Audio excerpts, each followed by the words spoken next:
시청자 여러분 안녕하십니까? 10월 17일 금요일 매일신문 뉴스입니다.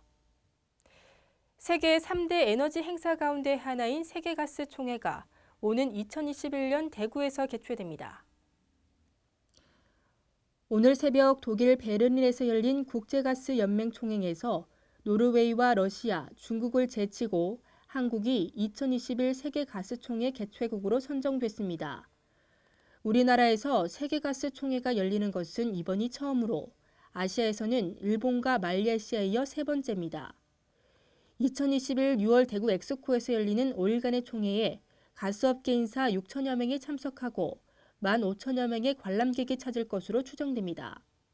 또 1,200억 원의 부가가치 창출과 2,500여 명의 고용 창출 효과가 발생할 것으로 예상됩니다. 우리나라가 2018년부터 3년간 세계가스총회 회장국도 역임하게 됨에 따라 국제에너지 시장에서 한국의 영향력이 커지고 다른 회원국과 에너지 분야 협력도 활성화될 것으로 기대됩니다. 지난해 치러진 대학 수학능력시험 세계지리 문제에 오류가 있다는 논란과 함께 제기된 소송의 항소심에서 수험생들이 사실상 승소했습니다. 서울고등법원은 김모 씨 등 수험생 4명이 세계지리 8번 문항의 정답을 2번으로 보고 내린 등급 결정을 취소해달라며 평가원 등을 상대로 낸 소송에서 원고 청구를 받아들였습니다. 다만 교육부 장관에 대한 청구는 교육부가 수험생들에게 내린 처분이 없다며 각하했습니다. 이 판결이 확정되면 이 문항으로 인해 대학에서 탈락한 수험생들이 불합격 취소 소송을 진행할 수 있습니다. 재판부는 정답으로 예정된 답안이 진실과 일치하지 않는 경우에는 객관적 사실이나 진실이 담긴 답안도 함께 정답으로 인정해야 한다고 판단했습니다. 다음 달 국제선 항공기의 유류 할증료가 3년 7개월 만에 최저로 떨어집니다.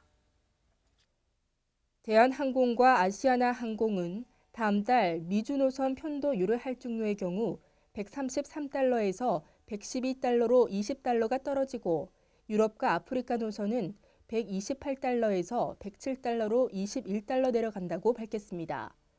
또 중동과 대항주 노선은 109달러에서 91달러로 서남아와 중앙아시아 노선은 60달러에서 50달러로 인하됩니다. 중국과 동부아는 38달러에서 32달러로, 동남아는 50달러에서 42달러로 각각 내려갑니다. 두 항공사는 국제 유가 하락으로 현재 13단계인 유류 할증료를 다음 달 11단계로 낮추기로 했으며 이는 3년 7개월 만에 가장 낮은 단계라고 설명했습니다. 국민연금의 실질소득 대체율이 장기적으로 20% 안팎에 그칠 것이라는 분석 결과가 나왔습니다. 국회 보건복지위원회 소속 안철수 의원은 국민연금연구원이 제출한 국민연금 평균 소득 대체율 추이 자료를 분석한 결과 이같이 나타났다고 밝혔습니다. 이 자료를 보면 전체 국민연금 수급자의 실질소득 대체율은 올해 18.1%에서 점진적으로 증가해 2032년에는 23.4%로 높아졌습니다. 하지만 그 이후 다시 하락하기 시작해 2053년 이후부터는 평균 가입 기간이 늘어도 21.5%에 멈출 것으로 전망됐습니다. 이처럼 실질소득 대체율이 20% 안팎에 머물 것으로 추산되는 이유는 일자리 시장에서 고용이 불안하기 때문으로 풀이됩니다. 아파트 청약 열기가 달아오른 가운데 청약통장 가입자가 1,700만 명을 돌파한 것으로 나타났습니다. 부동산 정보업체 부동산 서브 조사 결과 전국의 청약통장 가입자는 모두 1,708만 명으로 국민 3명 가운데 1명이 통장을 보유한 것으로 나타났습니다. 청약통장 가입자는 올해 3분기에만 43만 553명이 늘어났습니다. 수도권만 떼놓고 보면 3분기 증가분이 2분기 증가분보다 무려 10배 이상 많았습니다. 정부가 9.1 부동산 대책에서 수도권 청약 1순위 여건을 1년으로 완화하는 등 청약제도 개편을 추진하고 강남 재건축을 비롯해 신도시의 분양 열기가 살아난 것이 영향을 미친 것으로 분석됐습니다.